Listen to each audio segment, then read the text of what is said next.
말씀의 제목은 옷자락의 은혜입니다. 오늘 본문은 좀 긴 본문이에요. 두 가지 이야기가 동시에 나옵니다. 한 이야기는 한 회당장의 딸이 죽을 병이 걸려서 주님께 요청을 합니다. 우리 집에 오셔서 좀 고쳐달라고. 근데 주님이 그 가시는 길에 12년 동안 혈루증으로 고생한 여인을 만나세요. 그리고 그 여인을 주님이 고쳐주십니다. 근데 그 여인을 고쳐주는 사이에 그 딸이 죽게 되는 것이죠. 그래서 그 두 가지 이야기가 오늘 본문을 통하여 나오게 됩니다. 지성에서 영성으로 하는 책이 있어요. 우리 아마 읽으신 분도 많이 있으실 겁니다. 이어령 박사의 글이죠. 이 이어령 교수는 사실 무신론자입니다. 하나님을 믿지 않았어요. 그리고 종교에 대해서 기독교도 하나의 그냥 문화로 보았던 사람입니다. 근데 이분이 세례를 받게 돼요. 2007년 7월 24일 73살의 나이에 세례를 받습니다. 그 세례를 받게 된 이유가 자기 딸 때문이었어요.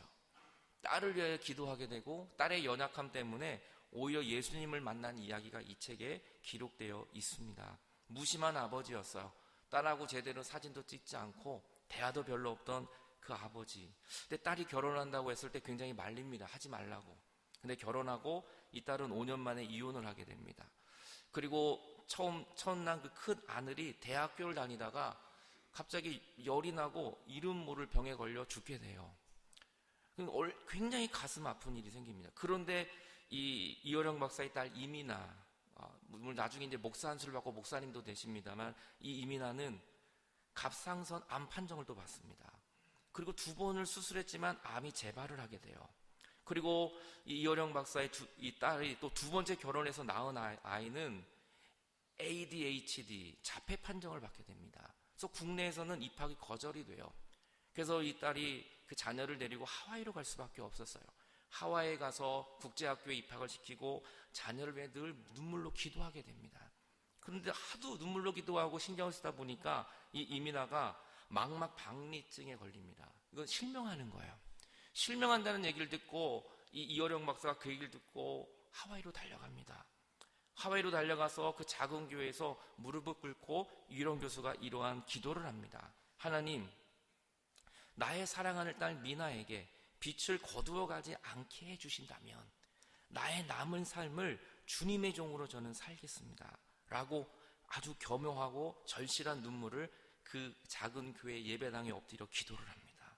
그리고 내 딸 미나가 한국에서 눈의 치료를 받기 위해서 한국에 왔을 때 병원 진단은 정상 판정이 났습니다. 하지만 나는 이 기적 때문에 하나님을 믿고 기독교를 믿는 것은 아닙니다. 라는 것을 이야기합니다. 여러분, 오늘도 본문에 딸 때문에 하나님을 만난 사람이 나옵니다. 오늘 딸의 연약함 때문에 예수님을 만나고 구원을 받은 사람이 나옵니다. 회당장 중에 한 사람이 야이로라는 사람이 예수님 앞에 무릎을 꿇습니다. 그 이유는 내 딸이 죽게 됐다는 거예요. 내 딸이 지금 심한 병에 걸려 죽게 돼서 예수님이 오셔서 안수해 주셔서 구원해 주십시오. 그래서 주님 앞에 나오게 됩니다. 회당장도 굉장한 지위가 있습니다. 이 당시에. 그런데 그 모든 것을 내려놓고 주님 앞에 무릎을 꿇은 이유는 자식 때문이었습니다. 내 딸을 살리기 위한 그 아버지의 마음이었습니다. 때로는 하나님은 자식을 통하여 우리에게 놀라운 길을 예비하십니다. 때로는 자식의 연약함 때문에 하나님은 우리를 만나주시기도 하신다는 거죠. 오늘 야이로는 아무것도 볼 거 없었어요. 그저 주님 앞에 나가 엎드려서 내 딸만 살려주신다면 내가 무엇인지 하겠습니다. 그리고 예수님은 그 얘기를 듣고 무리 가운데 헤쳐나가면서 그 야이로의 딸을 만나러 신방을 가셨어요. 그런데 가는 중에 12해 동안 혈루증을 앓아온 여자를 한 명 또 만납니다. 혈루증이라는 건 여자들이 하혈을 하는 겁니다. 끊임없이 하혈을 해서 굉장히 힘든 병이에요. 그러면서 피 흘리며 죽는 것입니다. 그래서 혈루증에 걸리면 이 당시에 거의 이혼을 당하거나 아무 직장을 다닐 수도 없고 혼자 외롭게 살며 죽는 겁니다. 그거를 12년 동안 그렇게 살았어요. 그러니 이 여인이 얼마나 외롭고 얼마나 비참하고 살 길이 없었던 거예요. 살 소망이 없었던 이 12년 동안 이렇게 혈루증을 앓아온 여자가 있었습니다. 많은 의사에게 괴로움만 받고 돈은 다 허비하고 아무 효험은 없고 그냥 의사들에게 돈만 갖다 바친 겁니다. 이거 먹으면 낫는다고. 하지만 낫지를 않았어요. 아무 방법이 없는 그날 예수님이 우리 집 지나간다는 소문을 들은 거예요. 예수님이 우리 동네를 지나간다는 소리를 들은 거예요. 그리고 혈루증을 앓은 여인은 대중 앞에 설 수가 없었습니다. 왜냐하면 부정한 여인이기 때문에, 손가락질을 받고 저주받은 여인이기 때문에 그 피가 우리에게 전염이 되면 안 돼요. 그래서 밖에 나갈 수가 없었는데 이 여인은 마지막 소망이신 예수님을 만나기 위하여 아마 옷을 다 뒤집어 썼을 거예요. 눈만 가리고 다 가렸을 거예요. 사람들이 볼까 조마조마한 마음으로 그는 밖에 나갔습니다. 그리고 예수님이 행차하는 그 길에 어딘가 뒤에 숨어 있었습니다. 그리고 그 여인이 할 수 있는 건 오직 하나, 그의 예수님의 옷자락에 손을 대는 것밖에 없었어요. 그 마지막 끝자락에 예수님 뒤에서 엎드려서 예수님 몰래 그것도 예수님의 옷자락에 손을 댔습니다.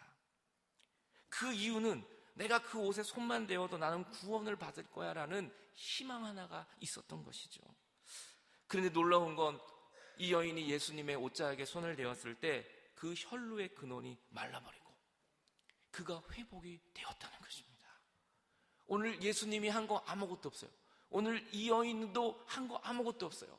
그저 그 믿음 하나, 내가 예수님의 옷자락만 만져도 내 병이 낫겠다는 이 절실함이 오늘 이 여인의 혈루의 근원, 그 여인의 고통의 근원을 고쳐주신 것입니다. 본인도 놀라고 오늘 거기 있던 모든 사람도 이 일을 통해 놀라게 되는 거죠. 30절에 보니까 예수님께서 그 능력이 자기에게 나은 걸 미리 하셨어요. 그리고 이 어떤 여인이 고침을 받은 걸 예수님은 다 알고 있었어요. 그래서 예수님은 돌이켜 이렇게 말합니다. 누가 내 손에 내 옷에 손을 대었느냐. 사실 예수님은 이렇게 안 하셔도 돼요. 왜냐하면 이 여인은 어떻게 보면 불법을 정한 것이고 부끄러웠거든요. 혈루증을 앓는 여인이 밖에 나왔다면 이것은 돌에 맞아 죽어야 되는 일인데 예수님은 조용히 그냥 묻어두고 가시면 더 좋으실 텐데 그걸 왜 굳이 누구냐고 물어보셨을까요? 왜 정말 비참하게 살아온 그 여인을 굳이 대중 앞에 높여 세우셨을까요? 그냥 조용히 지나가시면 되지. 그 여인이 누구냐라고 예수님이 물어보십니다. 그리고 그 여인은 주님 앞에 엎드려 그는 얼굴들 듣지 못하고 있을 때 예수님이 이렇게 말씀하세요. 딸아, 너의 믿음이 너를 구원하였다. 평안히 가라. 내 병에서 놓여 너는 건강하여 지게 되었다. 말씀하십니다. 주님이 왜 굳이 그 여인을 사람들 앞에 세워서 확증을 해주셨을까요? 이것이 확증이 없었다면 그 여인은 혈루증으로 계속해서 사람들의 인식 속에 벗어나지 못했을 거예요. 그리고 평생 나는 죄인이라는 생각에 억눌린 거에서 자유함을 얻을 수 없었을 거예요. 그래서 예수님은 혈루증을 앓는 것이 너의 죄가 아니라, 이것이 죽을 죄가 아니라 너는 이미 평안하고 구원을 얻었고 모든 억눌림에서 너는 노임을 받았다고 예수님이 선포해 주신 거예요. 이것은 그 여인을 힘들게 하기 위함이 아니라 그 여인을 더 사랑하셨기 때문에 주님은 그 여인에게 완전한 자유를 허락해 주신 것입니다. 내게 손댄 자가 누구냐? 오늘 저는 여러분들이 예수님께 그 옷자락에라도 손을 댈 수 있는 믿음이, 그 주인공이 여러분이 되시기 바랍니다. 더 이상 부끄럽게, 더 이상 억눌리게, 더 이상 여러분 12년 동안에 그 소망 없이 살아가는 그 삶이 아니라 이제는 딸아, 내 믿음이 너를 구원하였으니 평안해라. 너의 병에서 너는 놓여 건강하게 되었다. 오늘 이 선포의 예수님의 말씀이 여러분의 말씀이 되시기를 축원합니다. 오늘 12년 동안 힘든 질병 가운데 있는 분이 계십니까? 오늘 평안히 가라. 내가 병에서 놓여 너는 건강하게 되었다. 오늘 이 말씀이 저와 여러분의 말씀이 될 줄로 믿습니다. 옷자락만 잡으면 돼요. 우리가 할 수 있는 건 큰 거 아닙니다. 어떤 화려한 능력이 아닙니다. 그저 예수님의 뒤에서 옷자락 하나 잡았는데 주님은 그 믿음을 축복하시고 12년 동안 알아온 평생 해결할 수 없는 그 문제를 주님은 해결해 주신 것입니다. 예수님은 모든 것을 해결할 수 있으십니다. 좌절하지 마세요.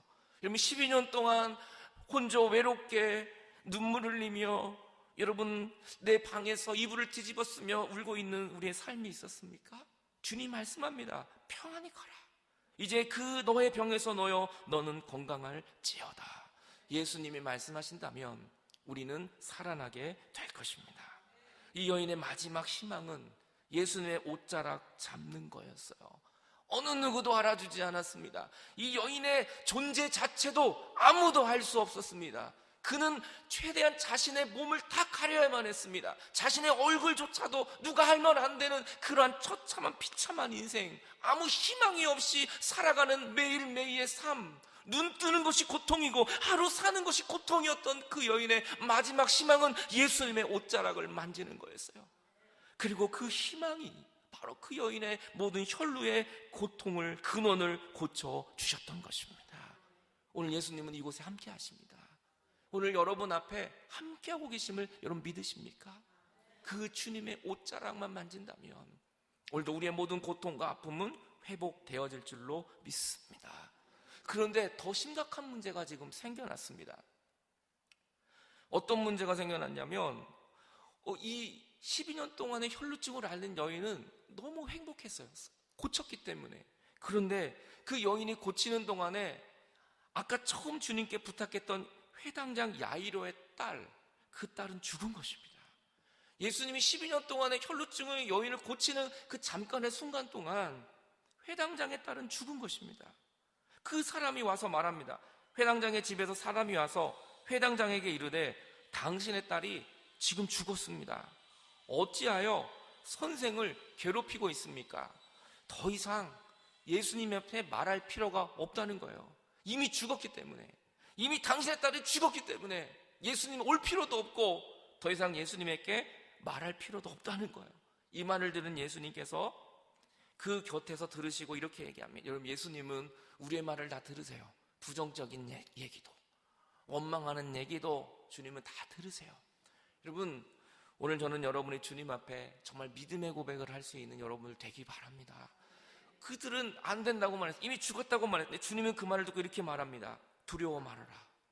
회당장에게 말해요. 그 딸이 죽었다는 비보의 소식을 듣는 아버지 마음이 얼마나 아프겠어요. 하지만 두려워하지 말아라. 믿기만 해라. 그리고 회당장의 집에 함께 가셨어요. 그때 사람이 떠들고 울고 통곡하고 정말 초상집의 분위기였습니다. 주님이 거기 들어가서 그들에게 말합니다. 너희가 어찌하여 우느냐? 이 아이는 죽은 게 아니라 잠을 자고 있다라고 얘기를 해요. 그랬더니 거기 있는 사람들이 비웃는 겁니다. 여러분, 비웃지 않겠어요? 죽은 사람인데 어떻게 잔다고 말하면 비웃지 않겠어요?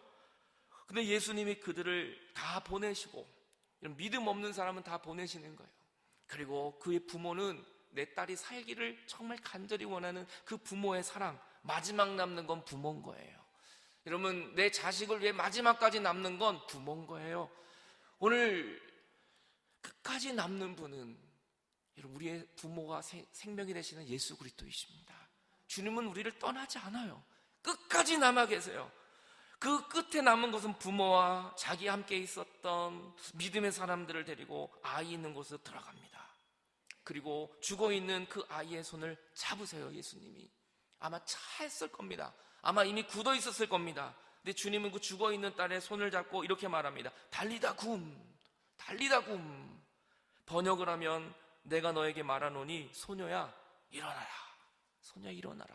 죽어있는 딸인데 여러분, 어떻게 일어나겠어요? 사람들이 다 비웃지 않겠어요? 그런데 거기에 있는 부모는 희망을 가졌을 거예요. 살아나면 좋겠다. 정말 믿습니다. 정말 내 딸은 살아날 거야. 아마 이 희망이 부모에게는 있었을 겁니다. 그리고 주님은 달리다 굼하며 그 소녀의 손을 잡았습니다. 이 잡았다는 말이 크라테스라는 헬라어예요. 이 크라테스는 현재에도 잡고 과거에도 잡고 미래에도 잡아주시는 손입니다. 그러니까 예수님의 손은 죽은 손을 잡은 게 아니라 지금의 손도 잡고 미래 살아날 손도 잡으신 거예요. 다시 말하면 예수님은 오늘 이 죽은 딸을 그녀가 일어나 걸을 때까지 예수님은 그녀의 손을 계속 잡고 있었던 것입니다. 여러분, 예수님은 과거에도 내 손을 잡으셨고 지금도 잡고 계시고 쓰러진 내가 일어날 때까지 주님은 내 손을 잡아주시는 것입니다. 그래서 우리는 일어날 수 있어요. 그래서 우리는 넘어지지 않는 것입니다. 시편 37편 24절 이렇게 말해요. 그는 넘어지나 우린 넘어져요. 넘어질 때가 있습니다. 하지만 아주 넘어지지 않는 건 여호와께서 그의 손으로 너를 붙들고 계심이로다. 하나님이 나를 붙들고 계시기 때문에 우린 넘어질 수는 있어요. 쓰러질 수는 있어요. 하지만 완전히 넘어지지 않는 건 하나님이 나를 붙들고 계시기 때문인 것입니다. 그래서 우리는 언제든지 다시 일어날 수 있는 것은 내가 능력이 있는 것이 아니라 나를 붙드신 하나님의 손이 능력이 있기 때문인 것입니다. 그래서 주님은 말합니다. 너무 슬퍼하지 말라고, 너무 애통하지 말라고. 달리다 굼, 너는 다시 일어나라. 주님 말씀하십니다. 믿음의 기도는 병든 자를 구원하리니 주께서 그를 일으켜 주실 것이다. 여러분, 병들었습니까? 지금 좌절과 어려움 가운데 있습니까? 믿음으로 기도하십시오. 좌절하고 쓰러진 우리는 일어나 걷게 될 것입니다. 소녀가 일어나 걷게 됩니다. 그리고 그 나이도 12살이었습니다. 거기 있는 많은 사람들이 놀라고, 거기 있는 많은 사람들이 정말 하나님의 영광을 바라보는 순간입니다. 여러분, 오늘도 읽었지만 열왕기상을 보면, 19장을 보면 엘리야의 이야기가 나오잖아요. 그렇게 능력 많았던 엘리야가 광야로 가서 하루 길을 더 들어가서 로뎀 나무에 앉아서 죽여달라고 그래요. 주님, 날 죽여주세요. 사는 것보다 죽는 게 낫습니다. 차라리 이렇게 살려면 내가 죽는 게 낫습니다. 12의 혈루증을 앓은 여인도 이러한 마음이었을 거예요. 아마 딸이 죽었다는 비보의 소식을 들은 야이로의 마음도 이러한 마음이었을 거예요. 그런데 오늘 엘리야는 다시 일어나지 않습니까? 그 이유는 하나님의 손이 엘리야를 붙잡고 계셨기 때문입니다. 엘리야를 붙잡으신 하나님, 오늘 죽은 딸을 붙잡으신 하나님이 오늘 우리에게 말씀합니다. 달리다 굼, 너는 일어날 수 있어. 너는 다시 희망을 가질 수 있어. 다른 사람은 다 죽었다고 말하지만, 다른 사람은 다시 희망이 없다고 말하지만, 하나님이 내 손을 잡아주신다면 우리는 다시 일어날 수 있는 것입니다. 주님이 여러분에게 말합니다. 달리다 굼. 오늘 여러분의 자녀에게 말합니다. 달리다 굼. 우리 옥성 루터교회 주님이 말합니다. 달리다 굼. 한국교회를 향하여 말합니다. 달리다 굼. 우리는 하나님이 붙잡아 주신다면 어떠한 절망과 아픔 속에서도 다시 일어날 수 있는 것입니다. 12년 동안 혈루증을 앓은 여인을 주님은 살리셨습니다. 죽었던 야이로의 땅을 살리셨습니다. 지금 나를 죽여달라고 말하는 엘리야에게 하나님은 그를 다시 세워주신다면 하나님은 왜 우리를 왜 회복을 못하시겠습니까? 오늘 이 달리다 굼이 오늘 여러분의 삶 속에 울려 퍼지기다. 이어령 박사의 딸은 암으로 투병합니다. 자식을 먼저 보내는 이어령 박사. 직구준 기자가 물어봐요. 이제 딸이 죽었으니 하나님을 원망하지 않을까? 하나님을 믿는 것을 돌아서지 않을까? 그래서 그에게 물어봅니다. 딸이 죽었네요. 하나님에 대해서 어떻게 생각을 하십니까? 딸의 죽음에 대해서 어떻게 생각하십니까? 그는 이렇게 이야기합니다. 나는 기적 때문에 기독교를 믿는 게 아닙니다. 그 첫째 이유는 기적은 구제의 사인이지 목적이 아닙니다. 지금 하나님께서 병을 고쳐주셔도 언젠간 누구나 죽습니다. 그리고 당신도 죽을 겁니다. 나도 죽습니다.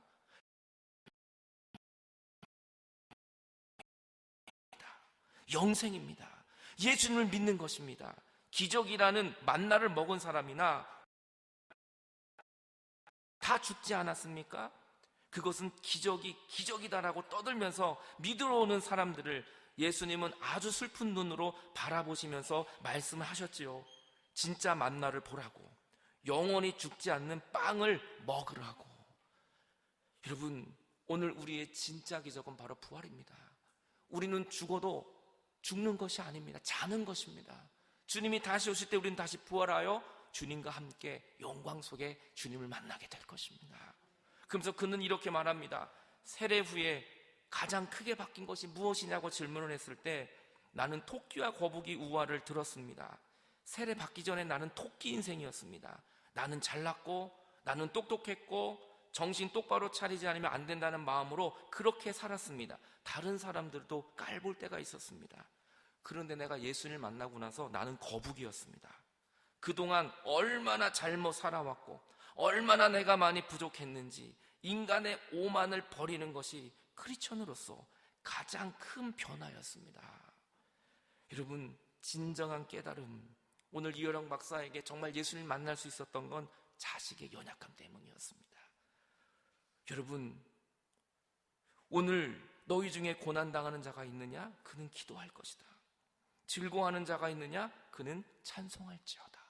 고난과 즐거움을 통해 하나님은 우리에게 점점 가까이 다가오십니다. 주 예수를 살리시니까 예수와 함께 우리도 다시 살려주실 것이다. 우리는 죽지 않습니다. 우리는 넘어지지 않는 것은 하나님이 나를 붙들고 계시기 때문입니다. 이 옷자락의 은혜가 오늘 여러분 모두에게 저는 임하시기를 바랍니다. 고통과 고난이 우리를 예수님께로 더 가까이 나가게 해 주시는 것입니다. 오늘 여러분의 고통과 오늘 여러분의 고난이 무엇입니까? 그것 때문에 여러분은 예수님을 만나게 되실 것입니다. 그것이 여러분의 놀라운 축복으로 변하게 될 것입니다.